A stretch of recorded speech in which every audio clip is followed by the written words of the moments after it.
মুসলিমদের মৌলবাদী বলা হয়। আসলে এই মৌলবাদী শব্দটার অর্থ কি? আসসালামু আলাইকুম রহমতুল্লাহি বাংলাদেশের রাজনীতি বোঝা খুব কঠিন। আমেরিকার রাজনীতি, বহির্বিশ্বের রাজনীতির সাথে বাংলাদেশের রাজনীতির তুলনা করা আমি মনে করি সবচেয়ে বোকামি। সবচেয়ে রাজনীতি প্র্যাকটিস হয় বাংলাদেশে। আপনাদের রাজনীতির মতটা কি, ধরনটা কি, তারা কোন পথে যাবে, কিভাবে কি করবে সেটা বলা কঠিন যতক্ষণ পর্যন্ত সেই কাজটি না করে। কিন্তু সব বিএনপি নেতা তারেক রহমান সাহেব, যিনি বিএনপির ভারপ্রাপ্ত চেয়ারম্যান এবং সামনে আগামী প্রধানমন্ত্রী, তিনি একটি মন্তব্য করেছেন। তিনি বলেছেন বাংলাদেশে যেন চরমপন্থা এবং মৌলবাদ মাথাচাড়া দিয়ে না ওঠে। তিনি অভয়ারণ্য শব্দটি ব্যবহার করেছেন। অর্থাৎ তার মানে হচ্ছে মৌলবাদ অর্থাৎ ইসলামপন্থীরা যেন কোনো প্রকার শক্তি সঞ্চয় করতে না পারে। হঠাৎ করে তারেক রহমানের এমন বক্তব্য কেন? তারেক রহমান বা বিএনপি মানে তো আমরা জানি যে এমন কিছু নয়। এই 16 বছর আমাদেরকে বোঝানো হয়েছে এই মৌলবাদ। 16 বছর এই মৌলবাদের নামে জঙ্গি নাটক ছিল।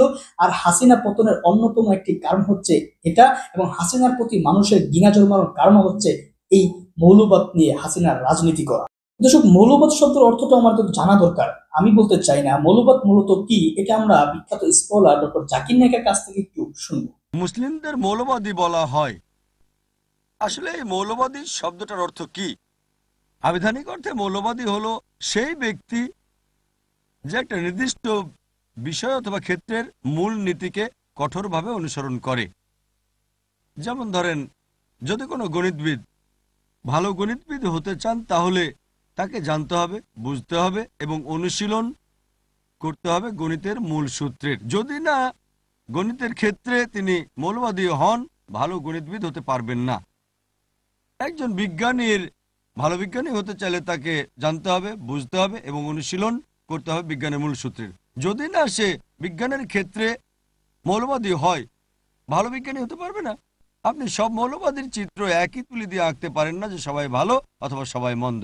ব্যক্তিটি কোন ক্ষেত্রে মৌলবাদী তার উপর ভিত্তি করে আপনাকে শ্রেণীবিন্যাস করতে হবে।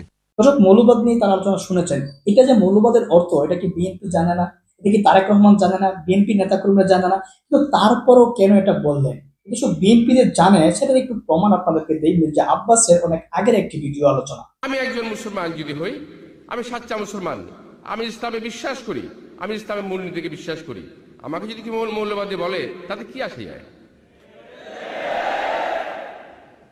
একজন খ্রিস্টান যদি তার ধর্ম পরিপূর্ণভাবে পালন করে, একজন হিন্দু যদি তার ধর্ম পরিপূর্ণভাবে পালন করে, সেও তো মৌলবাদ, সেটা তো মৌলবিত্ব, মূল ধর্মই পালন করে সে। আমাদের বেলায় হলো মৌলবাদী, আজকে আসলে জঙ্গিবাদী, এগুলো কিছুই না। এগুলো শুধুমাত্র ইসলামকে ধ্বংস করার একটা চক্রান্ত মাত্র। মির্জা আব্বাসের কথা শুনে স্পষ্ট বোঝা গিয়েছে যে মৌলবাদ আসলে মূলত কি, এটা বিএনপি জানে, তারেক রহমানও জানে, বিএনপির অন্য নেতা কর্মীরাও জানে।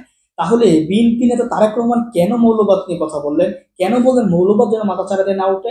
এটাই হচ্ছে আমাদের আজকের মূল টপিক। বাংলাদেশের স্বাধীনতার পর থেকে যারা এ পর্যন্ত ক্ষমতায় আসছে এবং যারা রাজনীতি করেছে, প্রত্যেকের মনে একটা ধারণা আছে, সেটা হচ্ছে বাংলাদেশে ক্ষমতা থাকতে হলে, বাংলাদেশে রাজনীতি ভালোভাবে করতে হলে এবং সেখানে সফলতা অর্জন করতে হলে শুধু বাংলাদেশ মানুষের ভোটে নির্বাচিত হতে হবে না, বরং বহির্বিশ্ব অর্থাৎ ভারতীয় যে সমর্থন, সেই সমর্থন থাকতে হবে। আর এটা যে খুবই দরকার, এটা প্রমাণ করেছে হাসিনা 15 বছরে।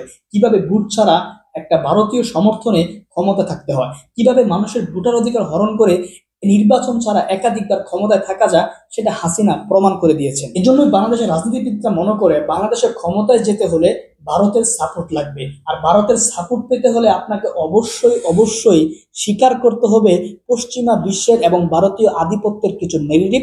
তার মধ্যে অন্যতম হচ্ছে জঙ্গি নাটক, তার মধ্যে অন্যতম হচ্ছে চরমপন্থা, ইসলামপন্থা, ইসলামপন্থীদের উত্থান, ইসলামপন্থী যারা রয়েছেন তাদেরকে দামিয়ে রাখা, ইসলামপন্থীদের বিরুদ্ধে সবসময় বক্তব্য দেওয়া এবং ইসলাম বিরোধী কথাবার্তা বলা। এখন হয়তোবা সাধারণ যে বুঝেও না, সেও বুঝতে পেরেছে যে তারেক রহমান কেন তিনি চরমপন্থা এবং ইসলাম পন্থাকে শক্তিশালী হতে নিষেধ করেছেন বা এটাকে তিনি দামিয়ে রাখার কথা বলেছেন। কারণ তিনি সামনে ক্ষমতায় যাবেন। তাকে বলা হয়েছে যদি ক্ষমতা যেতে চান, শান্তিতে থাকতে চান, তাহলে আপনাকে স্মরণ করতে হবে হাসিনার সেই সমস্ত কথা, যে কথাগুলোর মাধ্যমে হাসিনা এই নেগেটিভ গুলো তৈরি করেছিল। এখন কথা হচ্ছে জনগণ কি এটা মানবে? জনগণ কি আগের জায়গায় আছে? শুধুমাত্র ভারতীয় সমর্থনেই যে আপনি ক্ষমতা যেতে পারবেন এটা কি জনগণ মানবে? এটাতে জনগণ মানবে না। এটা হাসিনার মাধ্যমে জনগণ প্রমাণ করে দিয়েছে 2024-এর 5 আগস্টে। আপনাকে যে কেউ সাপোর্ট দেখ না কেন, যে কেউ আপনাকে শক্তি সঞ্চয় করে দেখ না কেন, এদেশের মানুষের সাথে যদি আপনার সম্পর্ক না থাকে, এদেশের মানুষের সাথে যদি আপনার যোগাযোগ বা এদেশের মানুষের সাথে আপনি কানেক্ট না থাকেন, তাহলে আপনি ক্ষমতা থাকতে পারবেন না। যদিও কয়েকটি নির্বাচন ছাড়া বিদেশিদের সহায়তা ক্ষমতা থাকতে পারবেন, তারপর কিন্তু আপনার অবস্থা হাসিনার মতো হবে। তার অবস্থা কিন্তু আপনার হাসিনার মতো হবে। আপনার কিন্তু হাসিনার মতো পালিয়ে যেতে হবে, আপনার বাথরুমে লুকিয়ে থাকতে হবে, আপনি বিমানে করে চলে যেতে হবে। এটা আপনাকে বুঝতে হবে, এটা হাসিনার কাছ থেকে আপনার শিখতে হবে। এটাই হচ্ছে মূল বিষয়। বাংলাদেশের জনগণ আগের জায়গায় এখন নাই। বাংলাদেশের জনগণ বুঝতে পেরেছে তাদের শত্রুকে। বাংলাদেশের জনগণ বুঝতে পেরেছে যে আমরা এমন একজনকে ক্ষমতায় নিব যে বাংলাদেশের মানুষের জন্য রাজনীতি করবে, যে বিদেশি সাপোর্টের আশায় বসে থাকবে না। কিন্তু তারেক রহমান এটা জানার পরেও এই কাজটা কেন করলেন? কারণ তারেক রহমানের যে দল, আমরা যে বিএনপি সাপোর্ট করি, আমি নিজেও বিএনপিকে পছন্দ করি, বিএনপির আন্দোলনে অংশগ্রহণ করেছে, এমন অনেকেই আছেন তারেক রহমান এবং খালেদা জিয়ার জন্য এখনো বিএনপিকে সাপোর্ট করে। পাশাপাশি বিএনপির অন্য নেতাকর্মী মির্জা ফখরুল এবং সালাউদ্দিন সাহেব, অন্য যারা আরো আছেন, প্রত্যেকের বক্তব্যের মাধ্যমে বিএনপিকে বিতর্কিত করা হয়েছে। কিন্তু আমরা এখনো আশায় ছিলাম যে তারেক রহমান এবং খালেদা জিয়া তারা এখনো বাংলাদেশের মানুষের রাজনীতি করে। কিন্তু তারেক রহমান যিনি আগামীর প্রধানমন্ত্রী হবেন, তিনিও যদি কারো কাছে দায়বদ্ধ বা বিক্রি হয়ে যান দেশের মানুষের অবাধ্য গিয়ে, তখন কিন্তু বাংলাদেশের মানুষ ভিন্ন চিন্তা ভাবনা করবে। তখন কিন্তু বাংলাদেশের মানুষ বুঝিয়ে দিবে যে ক্ষমতা আসলেও জনতার।